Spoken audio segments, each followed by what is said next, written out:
Paulo Edson tá dando o que falar, meu caro. Boa tarde. Polêmica, viu? Polêmica. Estou acompanhando ali nos bastidores essa votação. Muita gente votando. Muita gente se dispôs aí a dar sua opinião com relação a essa camisa da Seleção Brasileira, suposta, né? Camisa da Seleção Brasileira, agora, segundo uniforme. Acho difícil virar até o fim do programa. 86% das pessoas votando que não. Realmente eu acho difícil. Legal. Até pela margem de diferença de votos, que foi um número muito grande de pessoas votando e a grande maioria realmente está contra essa camisa, que não é a primeira vez, tá, que surge esse uniforme vermelho na história da Seleção Brasileira. O Brasil já usou? Já usou em duas situações, em duas competições oficiais. Uma recentemente, em 1917. Nem meu avô tinha nascido, Paulo. Na Copa Sul-Americana, hoje Copa América, né? Um torneio sul-americano, hoje Copa América. Foi contra... Você tem imagens? Não, ainda não. Ainda não. Não sou tão velho assim, né? E quando foi a outra vez? A outra vez foi em 1936. Você tem imagens? Diante do Peru. 1936? Exato, 36. Por quê? Porque nessas situações, tanto o Chile como o Peru utilizavam uniforme branco e naquela época o Brasil jogava com uniforme branco. E eles ganharam no Paroímpa quem teria o direito de usar o uniforme número 1. No caso, o Chile e o Peru ganharam no Paroímpa, mas no jogo, nas duas partidas, o Brasil levou a melhor. Não vou dizer nem que era por conta da transmissão da televisão, que era preto e branco. Não, era por conta disso, né? Exatamente. 36 nem televisão tinha. Não, mas era mais ou menos isso com relação ao pessoal para visualizar de longe mesmo. Mas tinha por conta disso, o pessoal narrava e via de longe, facilitava a visualização por conta da diferença de cor, né? Mas tem muita gente falando com relação ao regulamento, ao estatuto da CBF, com relação ao uso de camisas que não sejam verde ou amarelo ou até mesmo azul, né, que foi utilizada na última Copa do Mundo.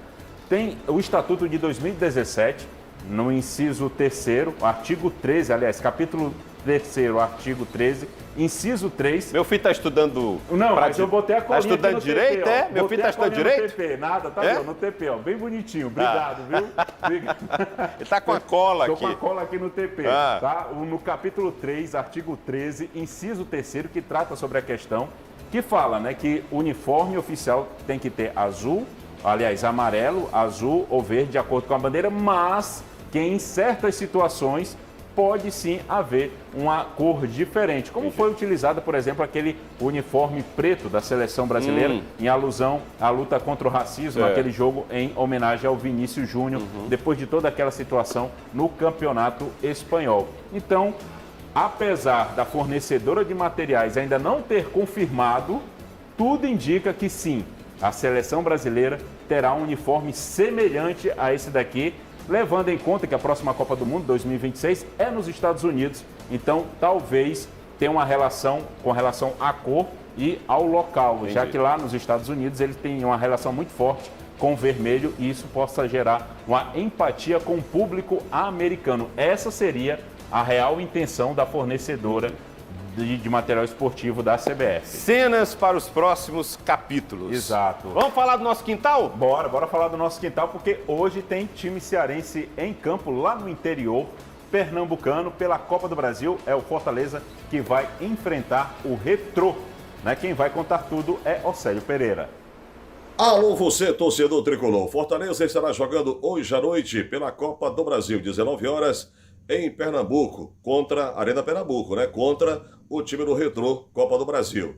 25 jogadores foram relacionados. Novidade na relação: Davi Luiz, depois do problema de concussão, já está recuperado, está no jogo. Se vai ser titular, ninguém sabe ainda. Vamos esperar uma hora antes do espetáculo. De repente ele pode colocar o Tite, que foi expulso do jogo contra o Sport no último sábado, mas pode jogar pela Copa do Brasil. Então vamos, inclusive, com novidades na relação. Marinho recuperado e outro jogador também importante dentro do esquema do Fortaleza, o Bruno Pacheco, que voltou a ser relacionado. Então vamos ao provável 11 do Fortaleza no 3-5-2. João Ricardo pela direita, o ala pela direita, Pikachu pela esquerda, Mancuso. Na zaga ele pode utilizar Kusevich, Tite e o Gustavo Mancha. No meio campo, aí ele poderá contar com Zé Wellison, o Paul Fernandes e o Caleb. Na frente, Alanzinho e Davidson deverá ser o 11 do Fortaleza para o jogo de hoje à noite, Copa do Brasil, em Pernambuco. Fortaleza destaque aqui no Balanço Geral. Valeu, grande Océlio. Sabe quem entra em campo hoje também? É o Maracanã, diante do Internacional, lá no Beira-Rio, no mesmo horário, 7 horas da noite. Então, o Maracanã, a nossa torcida aqui pro time de Maracanã, que vai estar lá no Rio Grande do Sul, lá em Porto Alegre, enfrentando o Internacional no Beira-Rio, às 7 horas da noite. E amanhã teremos o Ceará, né, que vai receber o Palmeiras, vice-líder do Brasileirão, jogando aqui na Arena Castelão. E a expectativa é de casa cheia, porque a diretoria do Ceará manteve a promoção que foi da bilheteria do jogo contra o São Paulo. Também vai ter promoção na bilheteria para o jogo de amanhã. E quem vai explicar tudo direitinho é ele, Júnior Marquezine. Alô, amigos do Camisa 8, o time do Ceará dá um tempo no Campeonato Brasileiro da Série A. O pensamento agora, jogo de ida da terceira fase da Copa do Brasil, próxima quarta, às 19h30, na Arena Castelão, contra a equipe do Palmeiras. O Ceará que se reapresentou na tarde desta segunda-feira e logo mais, a partir das 16 horas, no CT em Porangabuçu, Léo Condé já vai comandar o treinamento a pronto, visando esta partida. Léo Condé sabe que poderá contar com Fabiano Souza, de volta à lateral direita, ele que não jogou contra o São Paulo por conta da suspensão do terceiro cartão amarelo. Quem deverá continuar como titular, o atacante Pedro Henrique, que marcou um golaço contra o São Paulo no último sábado. O Ailon continua machucado, se recupera de uma lesão na parte posterior da coxa esquerda. E quem poderá ser relacionado? O atacante Bruno Tubarão.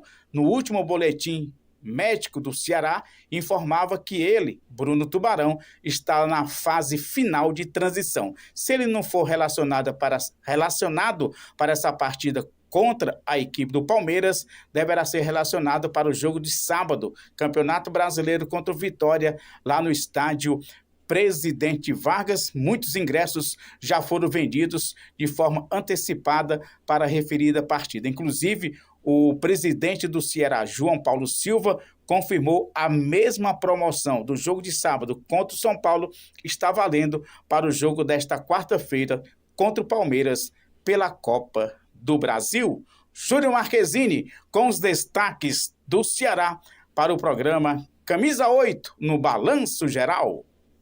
Anotou aí, né? Hoje e amanhã tem Copa do Brasil, mas no domingo, próximo domingo, às 6 da tarde, ao vivo, você entra no clima da rodada com o aquecimento futebol por conta do Campeonato Brasileiro. E às 6h30, a bola vai rolar para Cruzeiro e Flamengo, um jogaço. Futebol na Record, sua paixão em campo. E sabe o que é que temos hoje ainda, Magão? Resenha. Resenha geral. É sempre muito bom receber os vídeos da galera. Muito bacana. Vamos mostrar aqui o filho da Rosimeire. O filho Ô, da dona Rosimeire. Rosê! Por que eu tô chamando ele de filho da Rosimeire e não pelo nome do garoto? Por quê? A Rosimeire esqueceu de mandar o nome do garoto. Mas tá aí o registro, né? Até de manhã eu havia mostrado no Balanço Geral amanhã. Fiz o pedido para que a dona Rosimeire enviasse o nome do garoto. Tô esperando até agora, dona Rosimeire. Ô, dona Rose! Manda aqui pra gente que eu teria o maior prazer aqui de registrar o nome aí do seu filho, mas tá aí. A gente mostra com todo prazer. Ele que mora lá em Calcaia, torcedor do Ceará. Vozão na alma, o filho da Rosimeire. Quem mais? E eu vou pedir aqui licença para quebrar o protocolo, que normalmente eu mostro algum torcedor, o pessoal que pratica esporte, mas eu estava lá vasculhando, né, as mensagens do nosso WhatsApp e encontrei uma história linda. Cadê? Né? Uma senhora pediu para mostrar aqui ela e o marido dela que estão completando 42 anos de casados. 42 anos. A dona Célia Lima, né? Tá aí, olha que coisa mais fofa. E como o nosso colega aqui, Miguel, falou pela manhã, né? Casamento é um time. Então, nada mais justo aqui que mostrar no resenha geral. Faltou só o nome do maridão. Mais uma que mandou o nome dela, mas esqueceu do maridão. Mas ela disse lá na mensagem que era o amor da vida dela. Coisa mais linda, 42 Deus abençoe anos de essa casado. união, viu? Deus abençoe. É isso, Magão. Obrigado, Por tá? falar nisso, né? Tem até história de casal, é isso? Tem,